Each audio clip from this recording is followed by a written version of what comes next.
Selamat pagi semuanya, kembali lagi belajar biologi bersama Ibu Jelita Utasoid. Setiap makhluk hidup tersusun dari beberapa jenis jaringan yang berbeda-beda. Apa itu jaringan? Nah, jaringan adalah sekumpulan sel yang memiliki bentuk dan fungsi yang sama di dalam tubuh makhluk hidup. Seperti di video sebelumnya, kita udah ngebahas tentang jaringan tumbuhan. Jaringan tumbuhan memiliki jaringan utama atau jaringan pokok. Sama halnya dengan jaringan hewan, juga memiliki jaringan utama yang terdiri dari jaringan epitel, jaringan ikat, jaringan otot, dan jaringan saraf. Agar kalian dapat memahami mengenai jaringan yang terdapat pada hewan dan manusia, yuk kita pelajari di bab ini. Kita awali dari jaringan epitel. Baik, yang pertama jaringan epitel. Epi itu artinya atas atau lapisan luar, maka jaringan epitel itu sebagai pelindung. Nah, apa yang menjadi ciri-ciri jaringan epitel? Yang pertama kita lihat dari susunan selnya. Nah, susunan selnya itu yang pertama rapat. Yang kedua, selnya memiliki regenerasi yang tinggi. Regenerasi yang tinggi itu contohnya kita lihat pada peristiwa permukaan kulit kita. Jika kita tinggal di tempat yang kering, daerah pegunungan yang dingin, nah jika kita mengkorek-korek permukaan kulit kita, nanti akan ada terbang putih-putih gitu. Nah, itu namanya proses pergantian kulit mati dengan sel baru. Dan itu istilahnya regenerasi ya, regenerasi kulit. Oke, lalu ciri-ciri yang ketiga, tidak terdapat pembuluh darah. Nah, saya buat di sini min artinya tidak memiliki pembuluh darah. Lalu yang keempat, tidak ada saraf. Lalu yang kelima, menutupi bagian luar atau melapisi organ tubuh. Nah, itulah ciri-ciri dari jaringan epitel. Selanjutnya fungsi epitel. Nah, seperti yang udah Ibu sampaikan tadi, bahwa salah satu fungsi dari jaringan epitel adalah sebagai pelindung atau proteksi, melindungi jaringan yang di bawahnya. Lalu yang kedua, sebagai transportasi atau transport jet antar jaringan. Yang ketiga, sebagai absorpsi atau penyerapan. Contoh seperti penyerapan sari-sari makanan di usus halus pada peristiwa pencernaan makanan. Fungsi yang keempat, sebagai sekresi, menghasilkan zat dalam tubuh, seperti sekresi hormon. Lalu fungsi yang kelima adalah ekskresi. Ekskresi itu artinya mengeluarkan zat sisa metabolisme. Nah, ini sama artinya dengan pembuangan ya, pembuangan sisa metabolisme. Nah, itulah yang menjadi fungsi jaringan epitel. Nah, selanjutnya kita lihat jenis jaringan epitel. Yang pertama berdasarkan lokasinya. Ya, berdasarkan lokasinya, jaringan epitel ini dibagi menjadi 3 bagian. Yang pertama, jaringan epidermis. Nah, epidermis di jaringan tumbuhan kemarin sudah sering kamu dengar, yang artinya letaknya di luar dan sebagai pelindung, sama halnya dengan di jaringan hewan.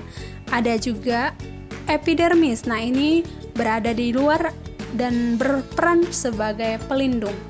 Lalu yang kedua, mesotelium. Ini letaknya di tengah. Yang ketiga, endotelium. Nah, endo dalam, maka letaknya di dalam. Nah, itulah jenis jaringan epitel berdasarkan lokasinya.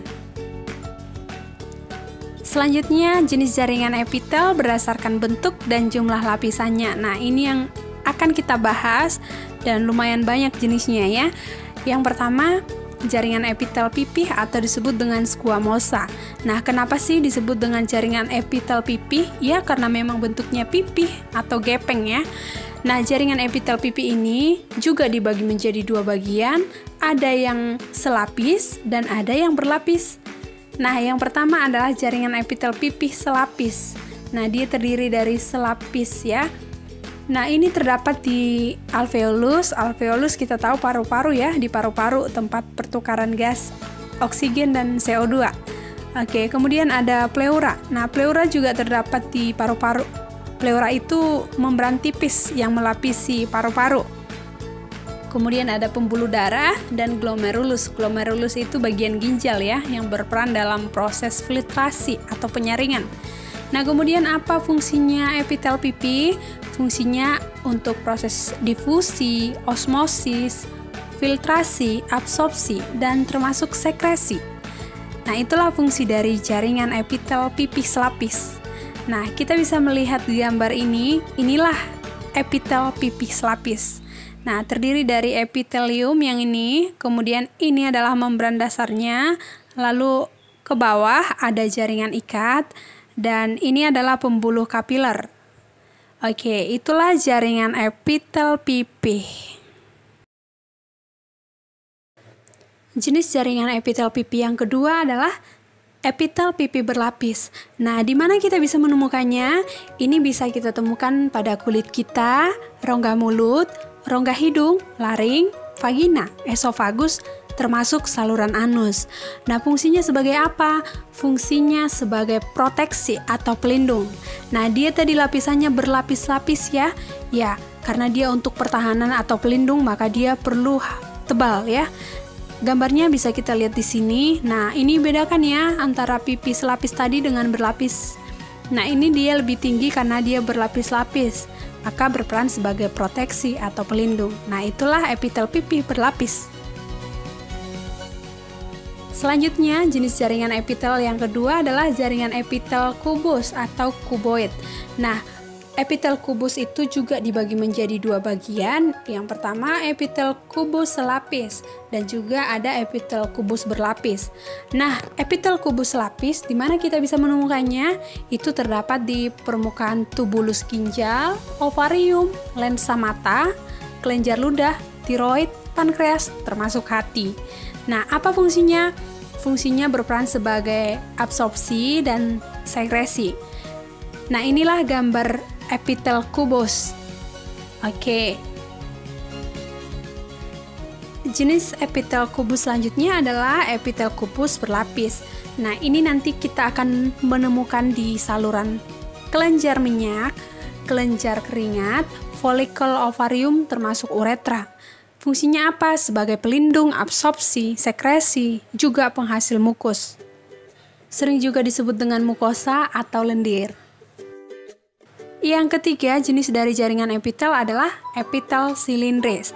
Nah, epitel silindris dibagi menjadi epitel silindris selapis. Nah, epitel silindris selapis itu bisa kita temukan di kantong empedu, lambung, juga usus halus. Nah, apa yang menjadi fungsinya? Fungsi dari epitel silindris selapis sebagai proteksi atau pelindung, absorpsi, dan termasuk sekresi.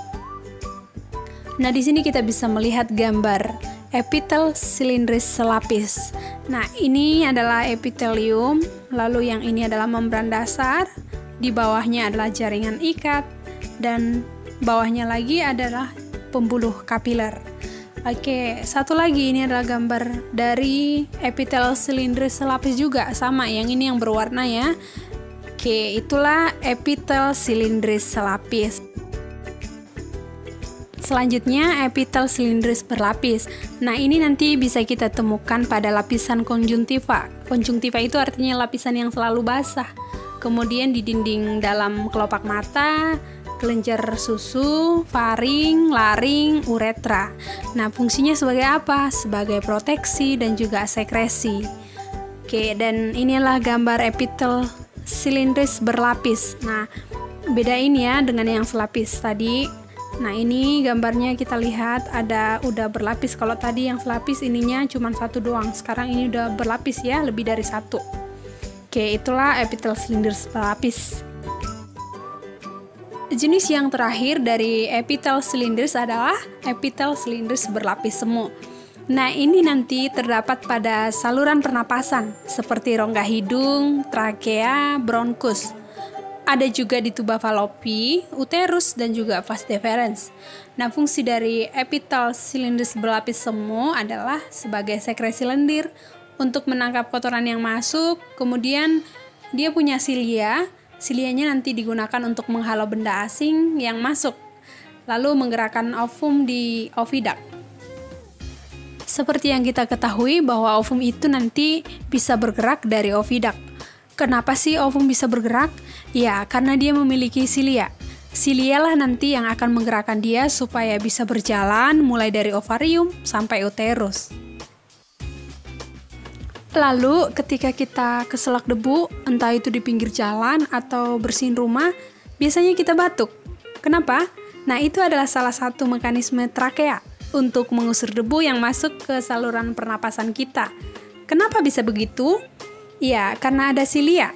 Silia itu bergerak ketika ada kotoran masuk ke saluran pernapasan kita, sehingga muncullah batuk. Nah, selanjutnya kita bisa melihat di sini gambar dari epitel cylinders berlapis semu.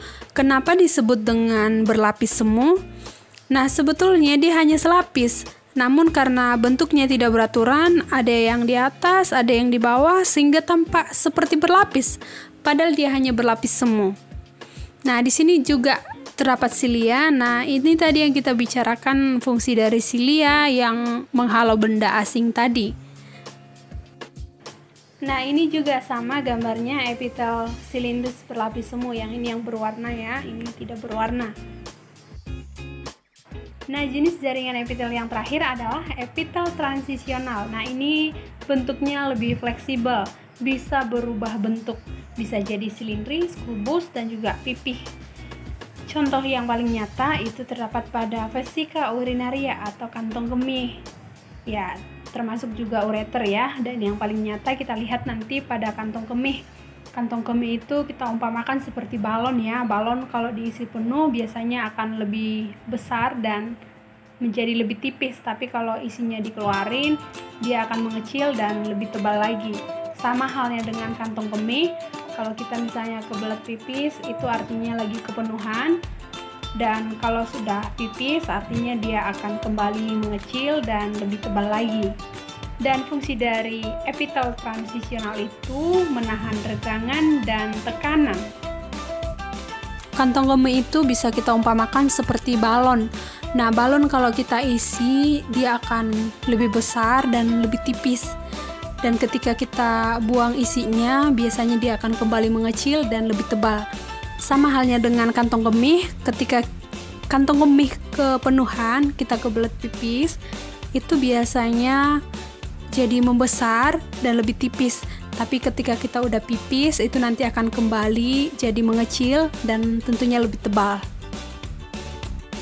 Nah, di sini kita bisa melihat gambar dari epitel transisional. Kedua gambar ini sama gambar dari epitel transisional.